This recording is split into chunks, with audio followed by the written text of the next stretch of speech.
Okay, again, this is chapter 32, part 2 now. We're talking about British education in South Asia. We noted that the British had to collaborate with upper caste Indians and upper class Muslim Indians by providing British education. So these are the wealthiest people of South Asia.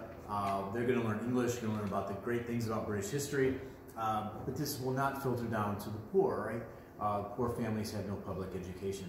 So the British will move eastward into Myanmar or Burma by the end of the 19th century. They'll try to move northward into what is now Afghanistan, where they had to face off against the Afghan people, the tough terrain of that region, as well as the Russians who were trying to move southward. And the Afghan people essentially were able to play the British off against the Russians in so-called Great Game, so that neither great power was able to dominate Afghanistan in the era before drones and helicopters and shoulder-fired missiles. The Dutch continued to expand their long-established empire in Indonesia. I call it by its modern name, growing spices and things like coffee, Java, we call it today, although that was not the original location of coffee. Coffee originated in East Africa. The Dutch will grow it in Indonesia as Europeans and Americans gained a great taste for it. The French pushed into Southeast Asia, Vietnam, and what is partially now Cambodia, where they would, again, work with the upper class people of Southeast Asia and educate them in the glories of French culture, history, and Catholicism. And the interesting Cao Dai movement, a syncretic religion arose in Southeast Asia that combined some elements of Buddhism with Catholicism. And, kind of interesting. When I was there, I went into a Cao Dai temple, and there was a statue of the Virgin Mary in kind of a Buddhist temple. Kind of interesting syncretic faith there. Africa will suffer the scramble by European powers for domination. If we look at the coding here, and by the way, McGraw-Hill has to do a better job in breaking out a few more crayons in the next edition of Bentley, Ziegler, and Salter's Traditions and Encounters, please. But the very, very light color, Liberia and Ethiopia, not dominated directly by foreign powers, at least according to our textbook. In fact, Liberia will be dominated by United States corporate interests, especially the Firestone Tire Company that pulled rubber, or had the people living there pull rubber out of the trees. Before an era of synthetic rubber, but in an age of the automobile and other rubber applications in industry, it came from natural sources, rubber trees. So Liberia had been settled long before by abolitionists, white abolitionists in the United States mostly, but also Britain, who were racist. White abolitionists, racists, who didn't like slavery but didn't like people of darker skin tone either, felt the solution to the problem of slavery was to basically purchase human beings and send them, quote unquote, back to Africa, where of course none of them had ever been, okay? This is in the 1820s. Maybe it's possible that some of them had come from other regions of West Africa, but 1808, transatlantic slave trade was abolished by the United States, the trade across the Atlantic, not slavery itself, of course. So Liberia, named for liberty, the capital Monrovia, named after the American president at the time, James Monroe. This is kind of an American foothold in Africa. Ethiopia in the east had guns. It also had, I'm not sure the exact percentages here, you can fact check it, but about 45% of the population was Christian, Coptic Christian, about another 40-45% Muslim, and the rest animist and native animism. Christianity had actually come to Ethiopia along with literacy during the Roman Empire. I mean, during the early Roman Empire, early centuries of Christianity, that faith traveled, this is actually up the Nile, or southward along the Nile, and took root here, Coptic Christianity. So it did not come from the Portuguese who make it around here by 1498. In fact, the Catholic Portuguese thought Coptic Christianity was wrong, that it was a mistake. So we have literacy, we have Catholicism, Coptic Christianity, literacy, and guns. They kept out the Europeans for a while. Mussolini using poisonous gas, the Italians will move in here by the early 1930s, unfortunately. Well, we're leaving out here. Of course, the French in green, Vive la France, right? Great way to provoke French nationalism. So in France, if we have the wealthy, kind of in conflict with the poor, we're all French, Vive la France, as Jules Ferry and other French nationalists will kind of appeal to that sense of Frenchness instead of class solidarity to unite the French by dominating West Africa, okay? And by the way, this looks great on a map. Like, look at all, Vive la France, right? Look at all this territory we have. It's, you know, if you know your geography, it's mostly desert, right? This is West Africa, it's mostly desert. There's not a lot of raw material there to bring to France and to turn into manufactured products, except maybe sand. And there aren't a lot of people there, certainly not a lot of wealthy people who can buy French products.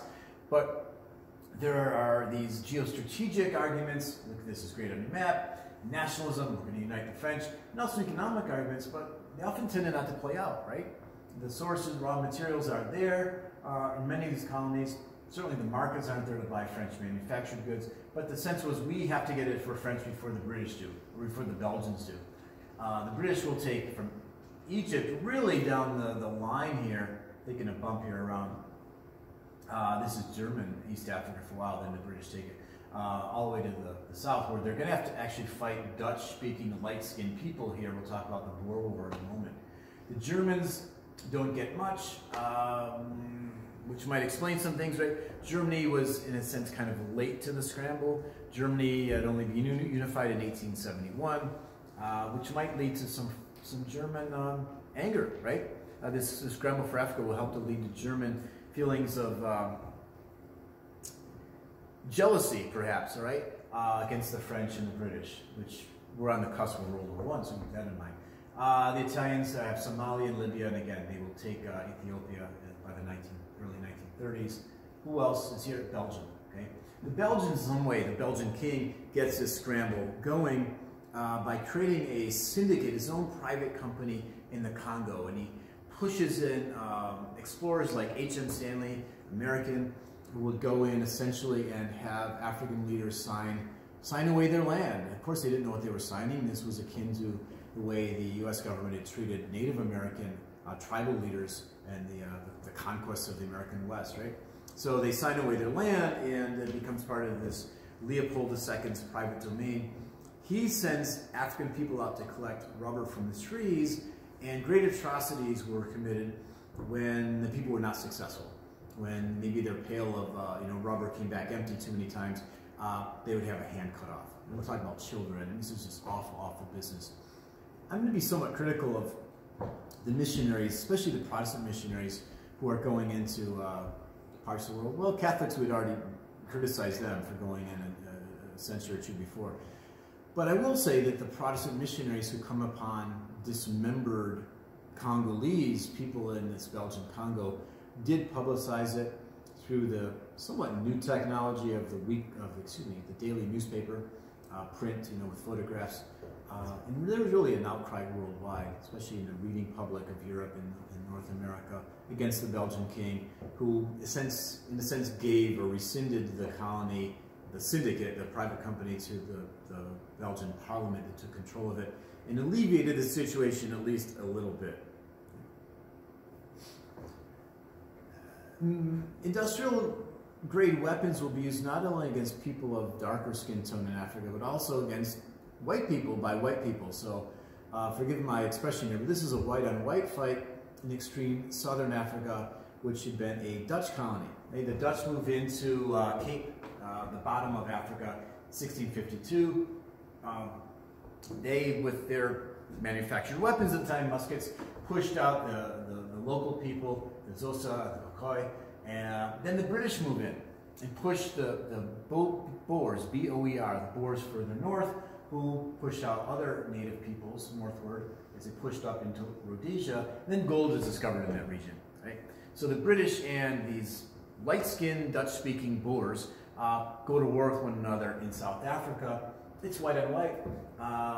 The British had better weaponry by that time than the Boers certainly did, and they won the struggle. The British won the Boer War, although it was a very difficult fight for them. In some of my other readings, I've seen that the British were really anxious about the lack of physical conditioning of their troops, at least many of their troops, and there was this whole fear within the United States as well, men and women, of so-called neurasthenia, this kind of made-up disease where white people were becoming weak through industrial society by sitting at desks all day, or working in a machine all day and just doing, pulling a lever. not being out farming and lifting wheat, and they were becoming a weaker people. There was great fear. Teddy Roosevelt has a lot to say about this, and he was this great champion, right, of vigorous life, and he's always boxing and things, right? So, at any rate, the light-skinned people of South Africa get together in time. The Dutch-speaking and the English-speaking get together, become the minority white ruling class of this British colony. Becomes independent, I believe, in 1935, but keeps a segregated society, harsh segregation until the 1990s, right, called apartheid, where people of darker skin tone could not serve on juries, did not have civil rights. In fact, were really relegated to almost reservations, Bantustans, until the fairly recent past, 1990s, okay? So history has consequences. The Berlin Conference, Otto von Bismarck, our German chancellor at the time, or at least until 1890, called together the great powers of Europe to set the ground rules of how are we going to divide up Africa. Now keep in mind, Germany is kind of late, they're not getting much, but they want to make sure if the French claim a piece, the French are actually occupying it and administering it. So these are the ground rules of colonization. The European firepower is going to dominate, again, almost all of the continent, exception of Ethiopia for a while. They could really rule it either directly or indirectly. Look, there aren't enough Europeans to go around. They keep their best and brightest at home, and this kind of second, let's say the C or D level students, sorry if you're out there, but would go off to these administer these colonies. But Britain's a small nation. How can they run their own nation? All of India, Pakistan, Bangladesh, Burma, and half of Africa, right? They're going to have to ally with the upper class of these lands who would receive British education and partnership in governance, okay? So there's some indirect rules as well. The next time we're going to talk about imperialism in Oceania, so the South Pacific. The British already made New Zealand and Australia colonies really back in the late 18th century. Remember James Cook, we talked about in person when we were doing this in person. The other, dare I say, pieces of the South Pacific are picked up by the British. The United States, Hawaii, right? Halfway, so to speak, from California to trade in China. Also, essentially, Hawaii is a coaling station. We'll talk about that next time, how that was, the Queen there was overthrown by American settlers. And Hawaii became part of the United States. Although Grover Cleveland did not want to take it at first. McKinley will. Philippines, unfortunately, the United States creates its own colony in the Philippines. We'll see that next time as well. The Germans don't get much here, do they? Escape Samoa, the French Tahiti, Gauguin goes there and paints. Samoa is still a United States, territory, right? We had the Democratic primaries there not too long ago. All right. We are going to shift into a little bit of video. You can watch this here, or if you want to watch it in a clearer fashion, go to YouTube, right? YouTube through YouTube, interesting. Paul Hochler, I think he's a history teacher somewhere. He digitized a really good CNN series called Millennium. I think it's really good still. Not a lot of talking heads in front of book stacks, but I guess the computer technology of when this was made, which was quite a while ago. But about 8-minute segments that give a pretty good introduction to the topics we're talking about. Here we will see how Darwin was hijacked or misinterpreted or misapplied, perverted even, to justify social Darwinism, okay, to justify imperialism. Right? So we'll see you next time. Hang in there, hunker down, stay healthy.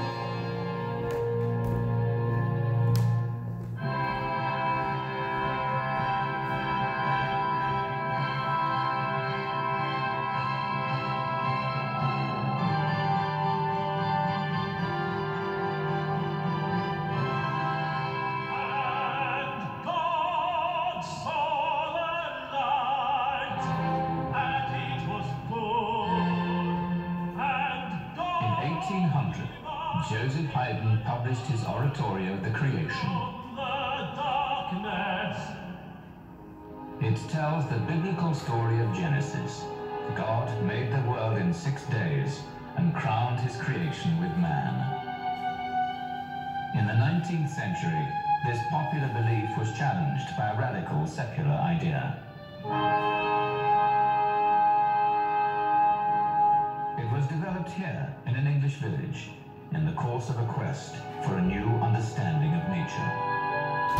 Scientists already knew the world was very old. They believed that animals had evolved from primitive forms. What they did not know was how.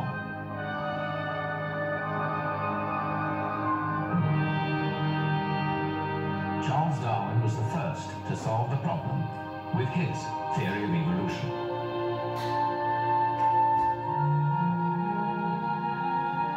His ideas arose when he was an amateur young scientist on board a round-the-world survey for the Royal Navy.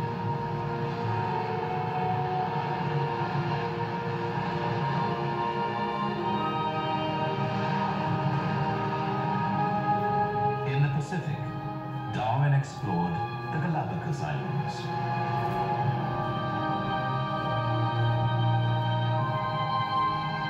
I never dreamed that islands would be so differently tenanted. Temples filled with the varied production of God and nature. These species, in the natural economy of the archipelago, filled me with wonder.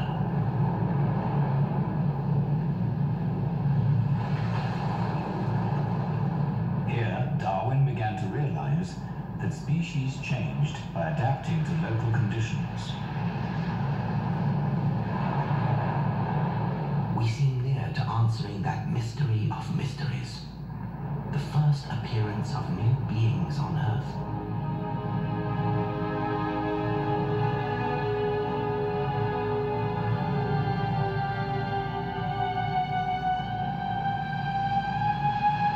But it wasn't just animals that adapted to their environment. At Tierra del Fuego, the very tip of the southern hemisphere, Darwin encountered the people living almost naked in this harsh environment. Man in his natural state was so beastly, so vile, a foul, naked, snuffling thing. Here he began to see humans for what they are, well-adapted apes.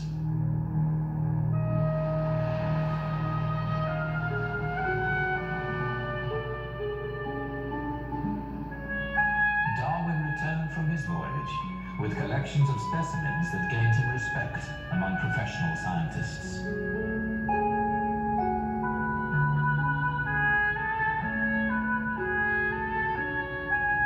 Back home, he continued to gather evidence of how life had evolved and analyzed it.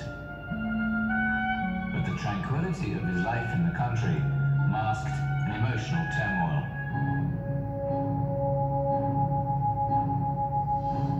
Darwin had married his cousin. Some of his children were sick, struggling to survive. When one daughter died, Darwin was devastated. It was impossible for me ever to feel joy again. I was no longer sure of God's existence.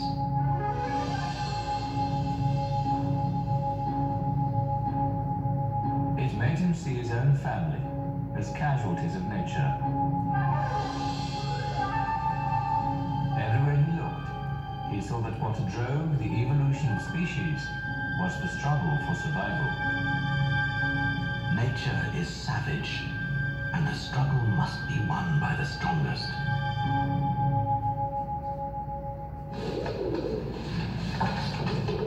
His theory was further developed when he joined his local pigeon club. Here, fanciers selected individual birds and bred from them to enhance their speed, size, or beauty.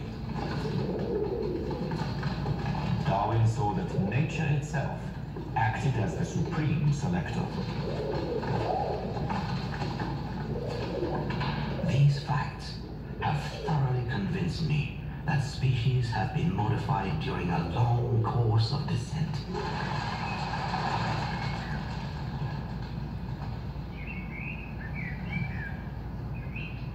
Darwin observed that what was true of pigeons must be true of higher animals. Man, wonderful man, is not a deity. He possesses some of the same instincts and feelings as animals. Did man evolve like other animals? intervention by God make him special? For 20 years, Darwin suppressed his theory. Racked with anxiety, he feared disgrace from religious critics and professional rivals. He was finally forced to publish when he learned that another naturalist had come to the same conclusions.